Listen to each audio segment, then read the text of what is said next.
Hello and welcome to another episode of Earth911's Sustainability in Your Ear. And I'm Mitch Ratcliffe, your host. We have another innovator interview. We've been looking at the extreme weather and the damage going on all over the world, but particularly here in the United States during 2020, and wanted to explore the economic consequences and planning opportunities for disaster. You know, the UN Office for Disaster Risk Reduction reported in early October that since 2000, the world has experienced $2.97 trillion in extreme weather damages. And so far in the United States in 2020, 16 $1 billion weather disasters have already taken place. Now, 2020 has been the worst year ever, but it's going to cost us a bundle. And the question is, in the future, as climate disruptions begin to really deeply impact everyone, how are we going to be able to respond economically? And so we saw The Economics of Disaster, a YouTube video by Professor Ilan Noy, chair of the Economics of Disaster Climate Change at the Victoria University of Wellington in New Zealand. And it was a very good summary of what we need to be thinking about, so we invited him on the show. Professor Noy, how are you today? I'm fine, thank you very much. Well, thanks for coming on and talking to us about the study of disaster. As an economist, you're looking at the ways that not only we will be impacted, but how we might hedge the risk of those impacts in the future. And I'm wondering, what kinds of decisions can an economist help us make to reduce the future losses that we face from climate change? Well, alas, I think every decision we need to make about climate change, both about how we adapt to it or how we mitigate it, has an underlying economics assessment involved as well, because we need to pay for everything. And what we choose to do and how we choose to do it, and what risks we choose to bear, what risk we choose to mitigate, what risks we choose to transfer, and how we do it. These are all economic questions. And who pays for it, and what's the distributional consequences of those decisions? These are all economic questions. So as you look at this through an economic lens, are the kinds of decisions that we could individually make related to where we decide to live, what kinds of supply chains we decide to depend on, or is it really something that is so large that we're not able to make decisions individually and need to rely on government or large businesses to solve the problem for us? Well, it's not either or, it's everything, all of the above. So we, of course, need to adjust our own decisions. And clearly, for example, deciding to settle in areas that are not going to be viable in the future is not the smart choice. And not viable because the seas are rising and therefore storm surges are going to be damaging these areas, or because increased fire risk in, say, California, in areas that are on the urban-rural border. These are clearly decisions that we need to make at an individual level, but we also need markets that will give us the right signals to where it is unsafe to build and settle. And we also need governments to regulate that and to make sure that we are not making decisions that are going to be problematic for a future government, because they would need to invest in relocation, for example, or what we call managed retreats. So it's at every level, from the individual to the household, to the government, and to actually the international institutions, because a lot of these problems, and the reason why we've been talking about climate change for more than 100 years and haven't really been able to handle that, is that we need actually also involvement of the global community and not just national governments. Now, one of the major components of your work is a focus on insurance. And I just recently read a series report about the largest U.S. banks and how many of them are extremely exposed to climate-related losses. And what I'm wondering is one of the ways that we're going to first feel the impact of climate change on our financial lives is through either the failure of banks that didn't insure properly against risk, or being told finally that we can't insure ourselves against risk because we made decisions like you mentioned a moment ago. We moved somewhere that we weren't told was a risk, but is now, in fact, susceptible to climate damage. Yeah, so insurance, so let's separate insurance and banking, Okay. because they're two separate questions. The insurance issue is quite clear. Insurance is not a solution to climate risk. Insurance is typically available on a very short-term basis, so maybe a year or in some cases 2 years. But generally speaking, insurance is a tool available to transfer risk for very low probability random risk. And it's not a tool that can help us deal with risks that is more predictable and that is spatially very well defined. So we know exactly where it is located. So we know that, properties on the coast are going to increase to be exposed more and more to storm surges because of sea level rise.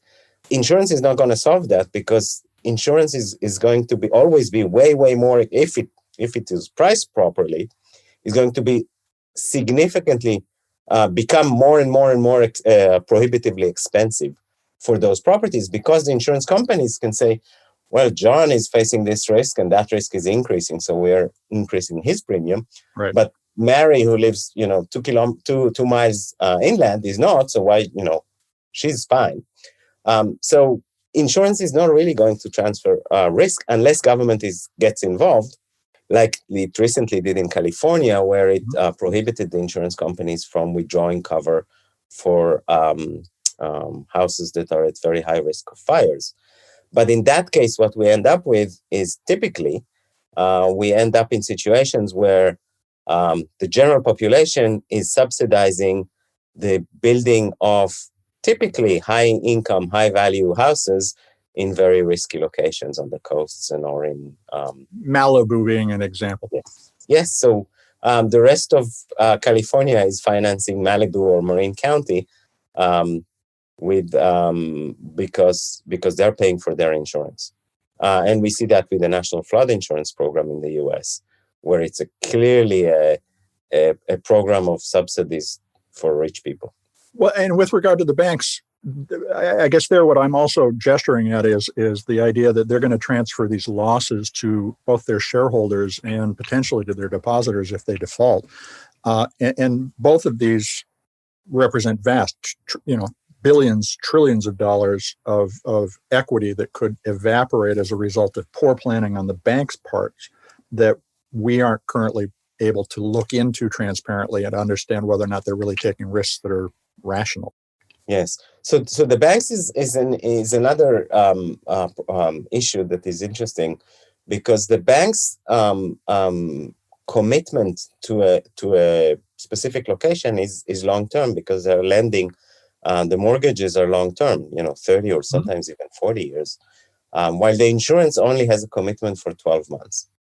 And once an insurance withdraws, then that's a loss to the bank, because that is already a reduction in the price of a property. So what we see when insurance is no longer available, the price of properties goes down. That means that owners that were leveraged, that had a low equity in the house, are already under, and they can easily default on their mortgage, and probably should default on their mortgage. And in that case, the bank ends up with a property that is worth a lot less than the value of the mortgage, so that we can end up with significant losses in the banking sector. Up to now, the banking sector globally has not quite been not quite stepped up to the plate in terms of understanding their climate change risks. We're seeing increasing attempt at the international level of trying to convince banks to assess their climate risks or climate change risks more transparently, and actually even internally do that. And we've seen a few countries, my own New Zealand probably being a prime example, where the government recently announced that the banks will have to provide a report on their climate change exposure annually. But this is still the exception rather than the rule. We clearly don't have something similar to that in the US. Yes, I think there's other instances in which that would have been wiser. Indeed. Now, during your YouTube program, you mentioned that economists can answer the question, is it worthwhile to? And I'm wondering if you could answer the following, is it worthwhile to questions for me. And the first one is it worthwhile to continue to encourage home and commercial construction anywhere near coasts? Depending on, well, near coast is, if it's above the coast, then it's fine, right? If it's a hill over the ocean, that's not a problem. So you're talking about low-level lying areas next to the coast. Clearly not. The sea level is rising. There's no question about that. The science is so solid on that, and the past observations are so solid on that. We know the sea level is rising. We know roughly at the speed it is rising right now. There's significant uncertainty around the future in terms of how fast it will rise in the future.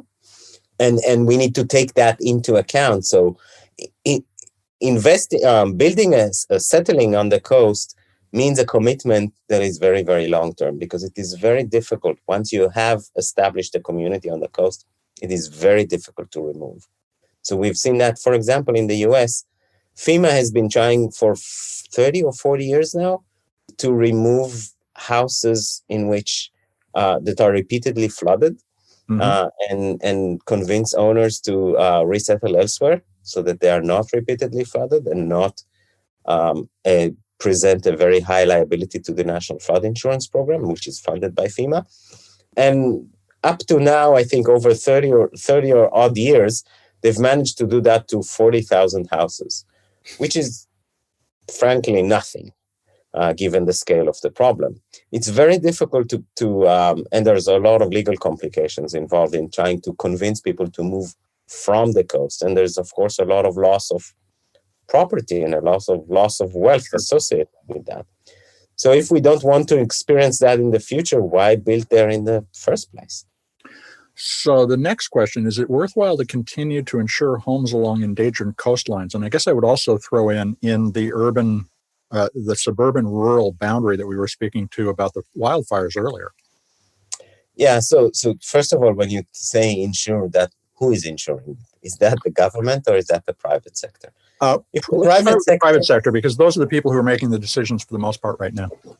Well, if it's the private sector and they're doing that willingly, I see no problem prohibiting them from doing that. Okay. So if a private company wants to provide insurance for my house on the coast, and my house is very likely to be flooded, and they're still, foolish enough to do it, and they have a regulator that makes sense that that makes sure that they will not go belly up, I see no problem in that. The problem is that typically what we observe is that once the risk becomes a bit higher, the private insurance companies are stepping away. And we've seen that in Florida in the 1990s with hurricane risk. We've seen that in California with earthquake risk after the Northridge earthquake in 1994. And we saw that just this year in California with fire risk.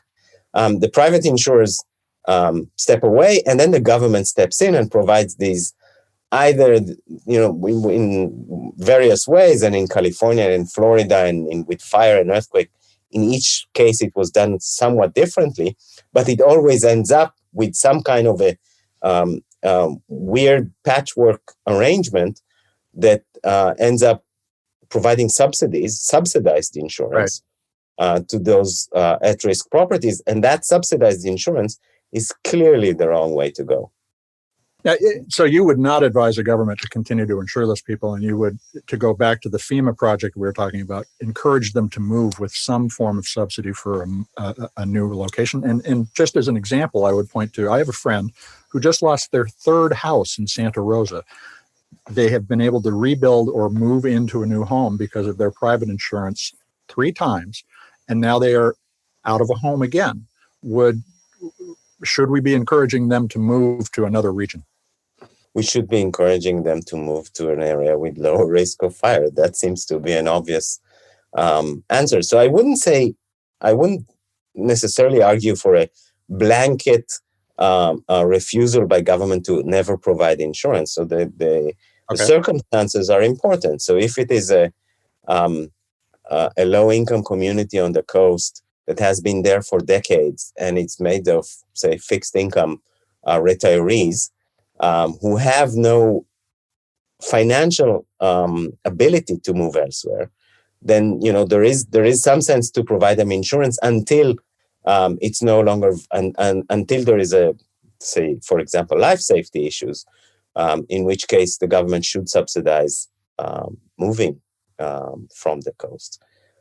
So there are circumstances where there is sense in providing insurance when the risk is less predictable, for example. So that's the case for earthquakes. We typically don't have a very good understanding where earthquakes hit and where the destruction will be. But in terms of the coasts and the increasing risk, yes, we do have a fairly good understanding of where the risk lies, and therefore continuing to subsidize the settlement of typically high wealth, high income households in that area doesn't make any sense. So let me put a slightly different spin on the is it worthwhile question. Rather than to continue to do something, is it a good idea? Is it worthwhile now to start to relocate major supply chain and transportation hubs from existing ports on the coast to new locations that are better prepared for climate change? Ports will inevitably have to be on the coast, but the transport hubs and the sort of supply chain sort of hubs for that which are usually co-located with the port. Yeah, and of course we should do that, and that seems to be something that is already happening in many places. In a lot of places, those properties, those hubs, and those ports are privately owned. The private sector, as long as we don't provide them the wrong incentives and the wrong signals and the blanket coverage, insurance coverage, will do that. So I'm less worried about infrastructure like that. I am more worried about individuals, and especially those individuals that don't have the ability to move away from those high-risk areas, or those individuals that are just subsidized at the taxpayers' cost to stay there. So that's where my main concern is. It's not really at the issue of these large-scale infrastructure. Some large-scale infrastructure is so valuable that we will just have to keep protecting it there. And we have the technology. The Dutch have shown us that you can even live below sea level, but that's very expensive. In most cases, it's much more economically sensible to just move it inland. And we have, in the US, you have plenty of space. We like to think so. So is it more expensive to move people after a disaster or before? And I would ask you to share the story of how Jakarta is being relocated. It was an interesting story you told. So by expensive, the question is, who pays? Expensive for whom? Well, let me ask it this way. Overall, net, regardless of who pays, when the disaster has happened, is it just more expensive because now there's demand for the solution as compared to before the disaster, and the solution is not in demand?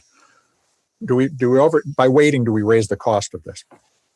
Not necessarily. So I think in many instances, it might make sense to wait, but then have mechanisms in place so that when a disaster strikes, you don't rebuild at the same place, but you rebuild elsewhere where it is safer. If you anyway have to rebuild, it might make sense in some instances, as long as you can do it efficiently and you have the systems in place, to wait until a disaster, and so put one big caveat there, as long as there is no risk to life. So if, for example, the risk we're talking about is storm surges because of sea level rise in coastal areas in, say, California, that typically doesn't lead to a loss of life because we have significant warnings, early warnings on that.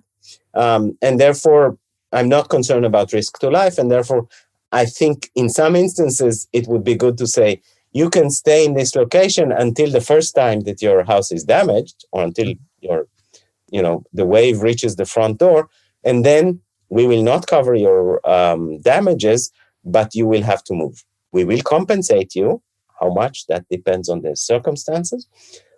When you bought it, how much did you know about the risk when you bought it, and things like that. But then you will have to move. We will not give you the ability to rebuild at the same place. So in those instances, it makes sense to wait. In some instances, the Jakarta instance being maybe a primary one, where there is risk to life and the risk is very predictable. So basically, Jakarta gets flooded every monsoon season, because it's not those extreme rare events that make it flood. It's the annual monsoon season, because Jakarta is below sea level. Right. So in that case, it doesn't make sense to continue investing in Jakartan infrastructure in the areas in Jakarta which are prone to flooding. It makes sense to remove those areas and settle people elsewhere. So Jakarta is the capital of Indonesia. They're going to pick up their capital and move it. How much is that going to cost, and how many people have to be moved? So I'm not an Indonesian expert, and I'm not even sure that this will actually happen. Really? But the government did announce a plan to move the capital. They're not only moving it from Jakarta, they're moving it all the way from Java, from the Big Island, to a very remote area.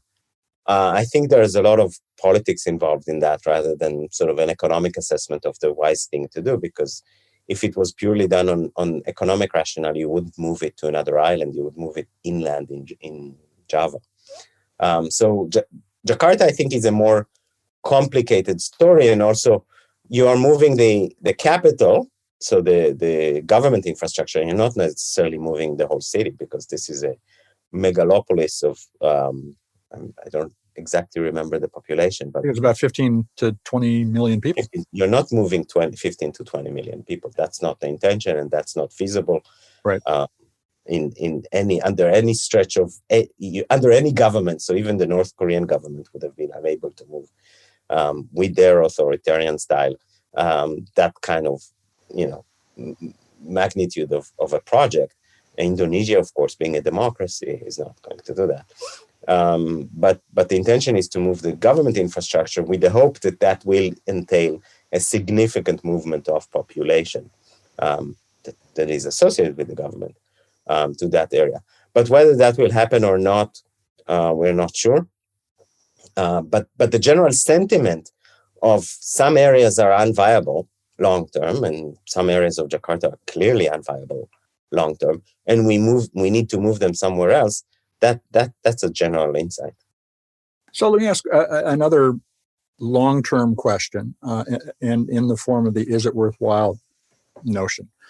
A lot of developed nations complain that the emerging economies are not transitioning off of coal-fired energy fast enough, and resist the idea of subsidizing that. But in the long term, does it cost less for us to move those countries from being a source of climate warming activity to being either climate neutral or climate restorative in the long term? Or does it not matter, or rather, can it not be worked out financially now, because in the long term, we're all dead, as Keynes pointed out, and we're stuck with a kind of a short-termist view of the world?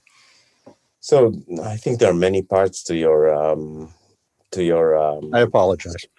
No, it's first of all, it is the high income countries, and I resist the term developed. I would insist on high income. The high income countries who are the cause of the problem. Mm-hmm.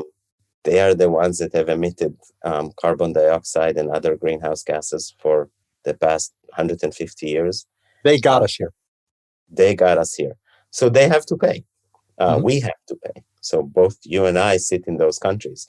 So we have to pay for this. And it seems that if we want, and we should want, the middle and lower income countries to reduce their carbon emissions, because right now they are emitting a lot of carbon, these, especially the countries that are developing rapidly and are big, like China and India. We should ask them to reduce their carbon emissions and in general their greenhouse gas emissions, but we should help them do that. To me, there is a clear, both a moral obligation to do it, and also an economic rationale for doing that, because that is the place where it is cheapest to reduce carbon emissions globally. And what we care about, each one of us should care about, is not how much carbon emission our country emits, but the global emissions.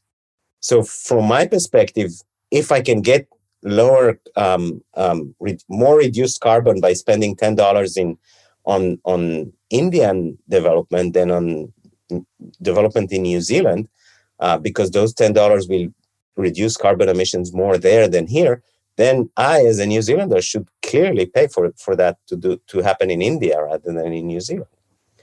So in this case, the rationale is clear.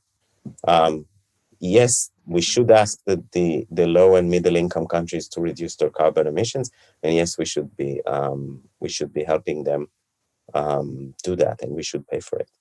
What would you say your most important advice for anyone listening to this would be about how to reduce their climate risk, to look at their lives and the systemic risks that we've been talking about? What would you suggest they change? So let me distinguish between mitigation and adaptation, right? So first of all, we should all worry about mitigation, so reducing our carbon emissions and so on. Use public transport, all that stuff. But in terms of how do we deal with the risk of climate change, I think the most important, for me at least, sitting in a country that in some ways actually is going to benefit from climate change, is the realization that most of the pain of climate change is not going to happen here in my country, and actually also not in your country, in the US. It's actually going to be mostly felt most acutely in countries in the tropics, in low-income countries, in the countries of the Sahel. And we know, I think at least I know, that problems elsewhere are problems for us as well. So we can't put our head, even if we are morally satisfied with the attitude of putting our head in the sand and ignoring the plight of people elsewhere, even if we are morally satisfied with that choice, it's not going to. We live in a connected world, and we've seen that with the migration crises in Europe, largely triggered by, or at least partially triggered by changing climate in the Sahel and in the Middle East. So we don't live in a world in which we can just shut our borders completely. Although I'm saying this with a bit of irony, because I live now on an island that has shut its borders completely to the rest of the world. And you're talking to an American. We build walls. No, but we're doing this, of course, because of the COVID crisis, right? Oh, I know. But long term, this is not a viable strategy everywhere, and we should be aware of the fact that we need to help other countries adapt to climate change, even if our own country can easily, not easily, but with some effort, can afford to adapt to climate change risks, because it is going. The biggest risk for us is the global risk, rather than the individual risk for each one of us. Many of us can easily protect ourselves, especially if we live in a wealthy country and we are ourselves wealthy. We can protect this. It's the people who can't who will be facing the most risks. So, for me personally, climate change is not imposing a risk on my own, family's future, but it is because the rest of the world is going to. Well, Ilan Noy, I want to thank you for taking the time to talk with us today. Sure. Well, that's Professor Ilan Noy, who's chairman of the Economics of Disasters Climate Change at Victoria University in Wellington, New Zealand. And we urge you to check out his YouTube lecture, The Economics of Disaster. We'll have a link in the article that accompanies this podcast. Folks, thanks for taking the time to spend with us today. I'm Mitch Ratcliffe. This is Earth911, Sustainability in Your Ear. I'll be back with another innovator interview soon. And in the meantime, take care of yourselves, take care of the planet, and take care of one another. Have a great afternoon.